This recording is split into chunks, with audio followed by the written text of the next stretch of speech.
Hello there, and welcome to my presentation on tree deforestation in Brisbane area. Throughout this video, I'm going to be talking about why deforestation occurs, what the impact on our environment is, and what we can do to help support our ecosystems. So let's jump right in and get started.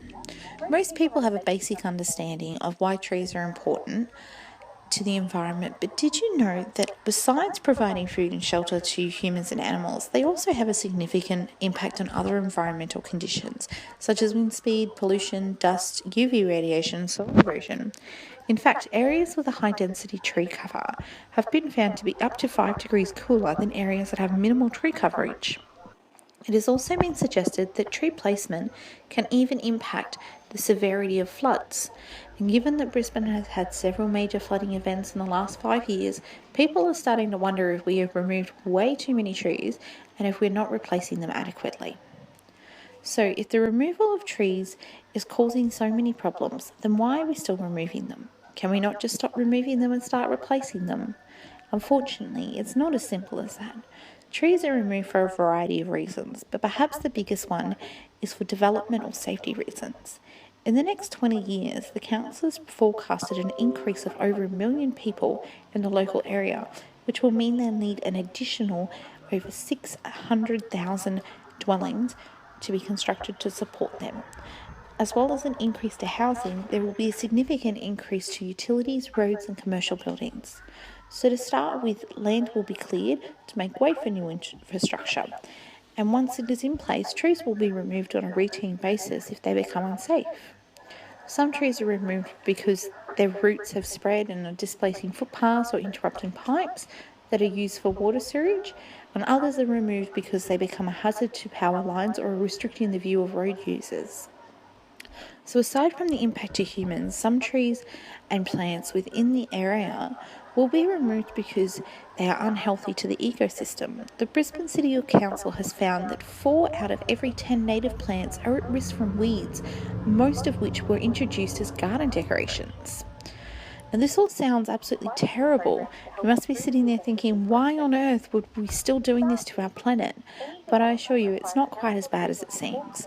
The council has actually implemented quite a few programs to help improve the effects of deforestation. To start with, any development requires council approval before clearing can begin, which gives the council the power to reduce unnecessary clearing. They have also implemented the National Assets Law 2003, which gives them the powers to protect vegetation and control who can remove trees and what reasons trees can be removed. As well as obtaining control over tree removal, in the last 4 years, they have planted over 2 million trees that were specifically chosen to suit the conditions of the environment. They have 200 species of trees planted on the streets, which are all maintained by council to ensure the safety of the residents, and have attained over 500 hectares of bushland. Residents can also participate in tree planting events, gardening workshops and free native plants programs. And this is all a great start from the local council. However, there is more that can be done. They can introduce more wildlife movement solutions to help reduce the number of animals injured due to displacement from their homes, expand their free tree program to include people who don't own their homes, and provide more tree planting events and educational programs to help people understand the impact of certain vegetation within the ecosystems. Perhaps the biggest improvement that could be made is further development of rural resources. If governments place more money into improving jobs and essential services in rural areas, then more people will migrate away from the city, which would help reduce the need for more development in the city. So, what can you do to help? Well, it's actually pretty simple. You can start by planting a veggie garden or some flowers or a small tree within your yard. If you're not able to plant these trees in the ground, look for ideas on above ground gardens. There are plenty out there. You can join planting events in your local area or speak to your child's school or club about getting involved.